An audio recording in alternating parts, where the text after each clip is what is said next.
పొంగేటి మనుగడ కోటి అలలుగా పొంగు వరదల వేగాన పడిలేచు అలలకు తీపి కలలకు లేని అలసట నీకేలా. నల్ల నల్ల నీళ్లలోన ఎల్లకిల్ల పడ్డట్టున్న అల్లో మల్లో ఆకాశాన చుక్కల్లు. అమ్మాయంటి జాబిల్లమ్మ అబ్బాయంటి సూర్యుడమ్మ ఇంటి దీపాలవ్వాలంట దిక్కుళ్ళు. ఎవరికి వారే యమునకు నీరే రేవు నీరు నావదంట నావతోడు రేవుదంట పంచుకుంటే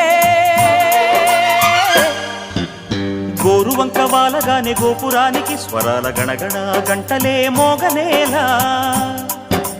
గోపబాలుడొచ్చినాక గోకులానికి పెదాల కిలకిల పువ్వులే పుట్ట